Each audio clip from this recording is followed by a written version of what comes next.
Well, welcome to the 700 Club. A new report from Amnesty International labels Israel an apartheid state that oppresses Palestinians. Israelis are denouncing the false charges and claiming the report questions the right of the Jewish state to exist. Israel's foreign minister says Amnesty is propagating the same lies spread by terrorist organizations seeking to destroy that country. Chris Mitchell has the details.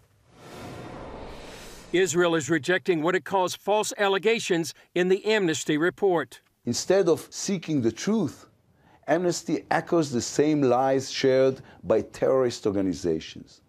5 minutes of serious examination would be enough to know that the so-called facts in the report published by Amnesty this week are delusional and disconnected from reality. Israeli Foreign Minister Yair Lapid charging that Amnesty doesn't call Syria, Iran, or other corrupt and murderous regimes apartheid states. I hate to use the argument that if Israel wasn't a Jewish state, no one at Amnesty would dare make such a claim against it. But in this case, there's simply no other explanation. The report is entitled Israel's Apartheid Against Palestinians, Cruel System of Domination and Crime Against Humanity. Amnesty's executive summary says Israel has established and maintained an institutionalized regime of oppression and domination of the Palestinian population for the benefit of Jewish Israelis, wherever it has exercised control over Palestinian lives since 1948. A Wall Street Journal editorial calls it, quote, a libel that distorts history. Israel was founded in the wake of the Holocaust with broad international support. The report is a denunciation of the very existence of Israel as a refuge for the Jewish people. Amnesty International says it's using the international definition of apartheid. But apartheid typically refers to the system of racial separation that gave white superiority over blacks in South Africa until the early 1990s. Israeli attorney Ian Hertzberg from the NGO Monitor says the report is aimed at questioning the legitimacy of Israel's existence. The charge is powerful because it is an easy way to essentialize and exploit anti-Semitic tropes to transform the conflict into one of disputed lands and Arab rejection of Jewish presence in the Middle East to one of Jewish racism. Israeli attorney David Benjamin grew up in South Africa. He says there's no comparison. I was certainly a witness to the iniquities of that terrible system. And let me be absolutely clear, I've been living in Israel for the last 30-odd years, and there is absolutely nothing in common between the system of apartheid that applied in the old South Africa and the current situation in Israel. It's quite easy to throw around labels, and you can use the label apartheid as a smear against the modern state of Israel. But here's the reality. Arabs get elected to the Knesset. The very report we're talking about talks about Knesset members and how somehow they're discriminated against by the Israeli government. Well, they're part of the government.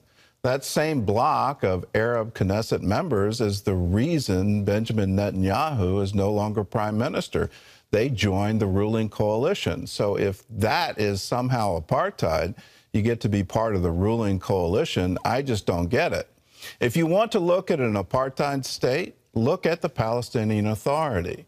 They're the worst enemy of the Palestinian people, and they routinely discriminate against Jews. Here's a prime example. If you're a Palestinian and you sell land to a Jewish person, you are subject to execution.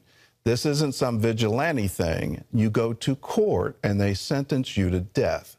That's the regime in the Palestinian Authority, with a president who is 18 years into his 4-year term. He is yet to call elections.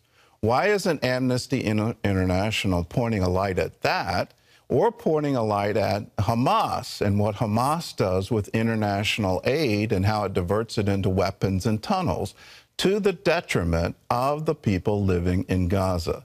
These are the things that should be explored. This kind of libel against Israel should not ever be accepted by the international community. In other news, a trucker protest against Canada's vaccine mandate is tying up border crossings. John Jessup has more on that story from our CBN News Bureau in Washington. John? That is right, Gordon. 2 ports of entry on the U.S.-Canadian border practically are shut down. Commercial trucks and other vehicles are creating a blockade at entry points to Montana and North Dakota. The Coutts border crossing is one of Western Canada's busiest. The stoppage is having an economic impact as trucks carrying Canadian beef can't get to destinations here in the United States. It is a continuation of a massive protest by the country's truckers against vaccine mandates.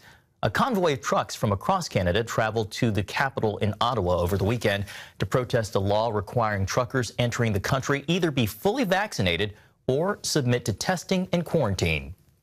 The mandates, passport mandates, is too invasive. It just goes against everything that we have known as a democratic people. We have never known this having passport mandates. Prime Minister Justin Trudeau, who has tested positive with COVID, is accusing the protesters of desecrating national monuments and displaying racist symbols as the protests now enter their 4th day. Well, turning to the crisis in Eastern Europe, after a stormy exchange between Russian and American diplomats at Monday's UN Security Council meeting, U.S. Secretary of State Antony Blinken and his Russian counterpart are scheduled to speak on the phone today.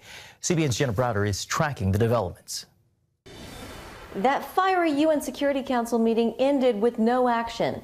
Still, the U.S. is pursuing diplomacy with Russia. Overnight, new orders from the U.S. State Department.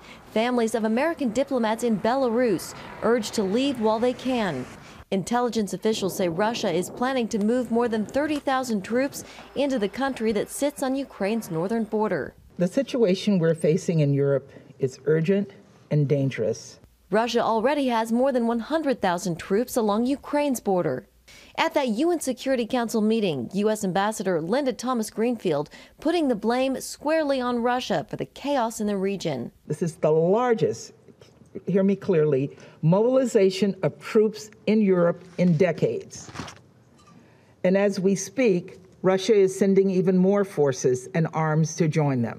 Russia's ambassador dismissing international criticism and accusing the U.S. of whipping up tensions and provoking escalation. You are almost calling for this. You want it to happen. You're waiting for it to happen. The meeting ending with no action. The next step in diplomacy, a phone call today between Secretary of State Antony Blinken and Russia's Sergei Lavrov.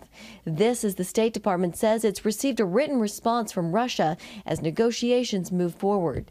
Meanwhile, the Pentagon confirms the U.S. is in talks with allies to send troops to Eastern Europe if diplomacy fails. We are ready no matter what happens. For Christians in Ukraine, everyone's kind of just in this heightened tension.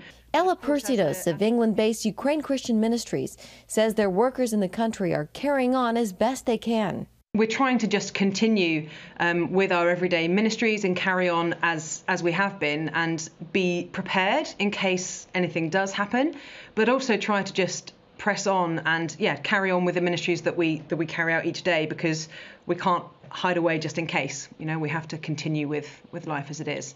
And back here in Washington, efforts are underway in the Senate to pass a massive bipartisan sanctions bill that would be used against Russia if it moves against Ukraine. In Washington, Jenna Browder, CBN News. Thanks, Jenna. Gordon, as tensions continue to rise, where do you see all this heading? Well, our government is predicting it's going to head to war. I keep wondering, is Putin just playing a grand game of bluff? But as tension keeps ratcheting up, is he actually trying to bait something into happening so he can have an excuse to cross this border? He seems to be gaslighting his own people. The rhetoric inside Russia is quite inflammatory, talking about the safety of the homeland and rhetoric like this.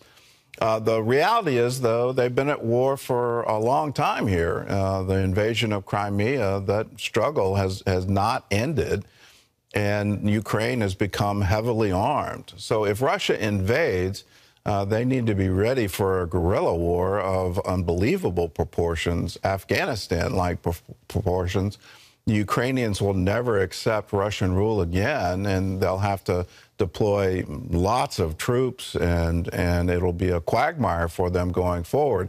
On top of it, they'll lose any influence over Europe. The new gas pipeline will fail. It won't go forward. They'll see enormous international sanctions, and I just don't see the trade-off for them. Is it really worth it? And I think the answer is no. So Putin's a smart guy, and Russians play chess very well. And is this just one giant bluff?